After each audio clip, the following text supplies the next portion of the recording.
Republican Congressman Mike Gallagher of Wisconsin, the ranking member on the House Armed Services Committee. Congressman, good to see you. Is the Biden administration doing enough to help Ukraine? Well, the short answer is no, but I think their efforts can fall into categories of good, bad, and ugly. On the good, I think Secretary Austin made the right call in going to Kyiv, talking directly with Zelenskyy, and really for the first time talking as if he believes the Ukrainians can win.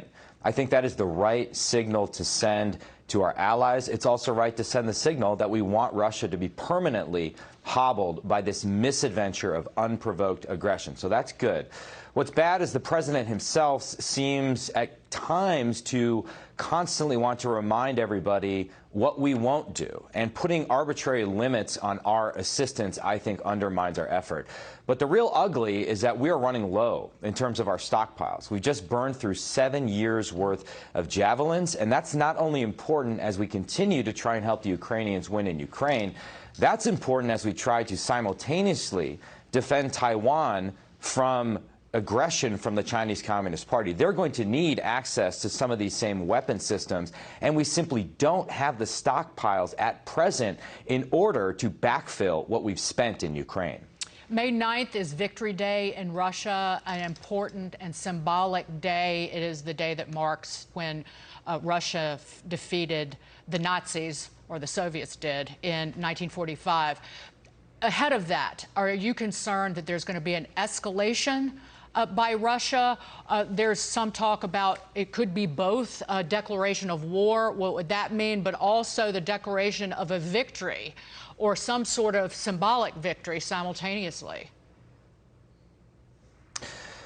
I doubt Putin would alter his fundamental strategy, which has already shifted from taking over all of the country, taking over Kyiv in particular, to focusing on southern Ukraine and southeastern Ukraine, just because of the symbolic deadline. I don't want to diminish the importance of it, but I think conditions on the ground will dictate what he does and not the deadline.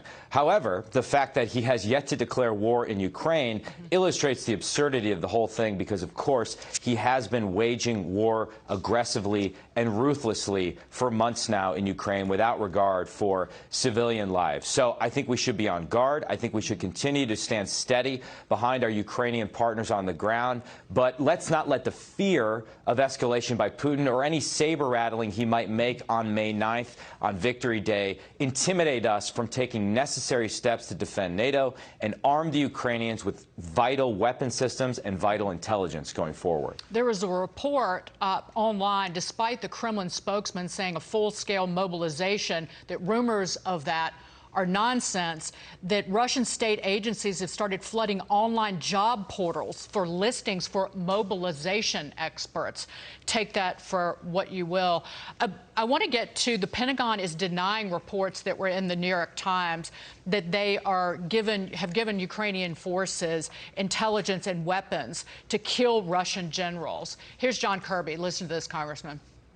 I won't go any further than what I've said before, certainly no further than I went today. We do provide them useful intelligence, timely intelligence, that allows them to make decisions to better defend themselves against this invasion. And I think the less said about that, honestly, the better. There's another leak in the New York Times about our contributions to sinking of the Moskva flagship ship. What do you make of these ongoing leaks? Does somebody inside the Pentagon want to pull us into this war, Congressman?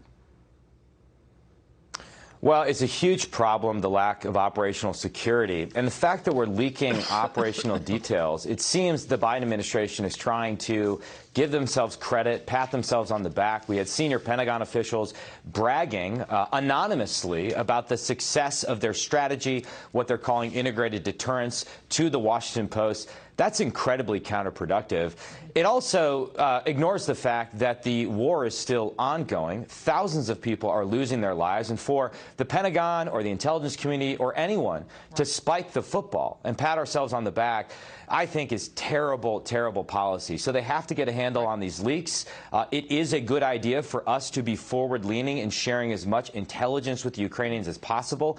And more broadly speaking, I do think the intelligence community, looking at the threat posed by Russia, Russia and China, we're going to have to move from this culture of need to know, where everything is tightly controlled and overclassified, to a culture of need to share, especially if we want our allies and partners to do more of the fighting where we operate in a support function. Congressman Gallagher, thank you so much.